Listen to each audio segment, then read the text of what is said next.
membela negara kita. Kita tetap setia, tetap setia mempertahankan Indonesia. Kita tetap setia, tetap setia membela negara kita. 17 Agustus tahun 45, itulah hari kemerdekaan kita.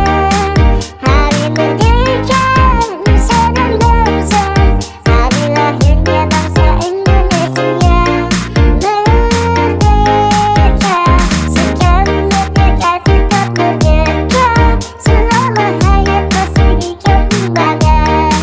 Kita tetap setia, tetap setia mempertahankan Indonesia. Kita tetap setia, tetap. Aneka perlombaan diselenggarakan di setiap kecamatan di Kabupaten Aceh Selatan dalam rangka menyemarakan hari ulang tahun kemerdekaan Republik Indonesia ke-79 tahun 2024. Ketua Tim Penggerak PKK Kabupaten Aceh Selatan, Bidan Yuliani Irvana melepas perlombaan jalan santai tingkat sekolah dasar dan madrasah di Kecamatan Tapak Tuan.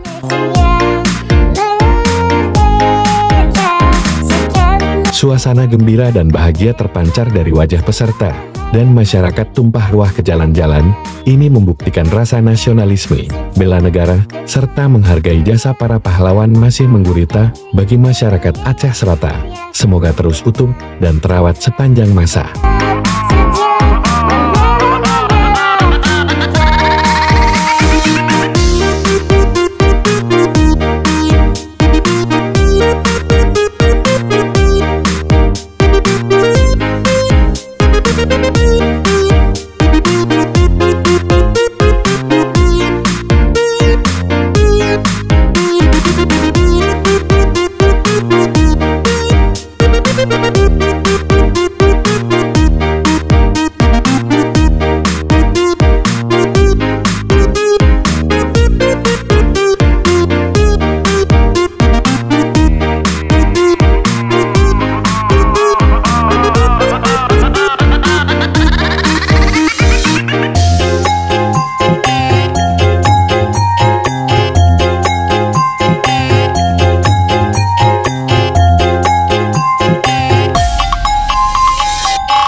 Kegiatan menyemarakan hari ulang tahun kemerdekaan Republik Indonesia ke-79 ini tidak terlepas dari instruksi dan himbauan Bapak Penjabat Bupati Aceh Selatan, Cut Sazalisma.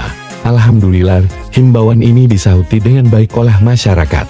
Walau sempat ditunda beberapa jam karena hujan, namun puluhan sekolah dasar dan madrasah ibtidaiyah tetap bersemangat mengambil bagian pada kegiatan lomba gerak jalan tersebut. Turut hadir Forkopimda Kabupaten Aceh Selatan keluar sebagai juara pada kegiatan lomba gerak jalan tingkat sekolah dasar dan madrasah ibtidaiyah adalah Madrasah Ibtidaiyah Negeri 14 Aceh Selatan dinobatkan sebagai juara pertama putra, dan SDN 9 Tapak Tuan meraih juara pertama putri. Masing-masing juara berhak memperoleh trofi dan bonus masing-masing 5 juta rupiah. Kemenangan itu disampaikan oleh Dewan Juri setelah lomba gerak jalan berakhir di halaman kantor Bupati Lama.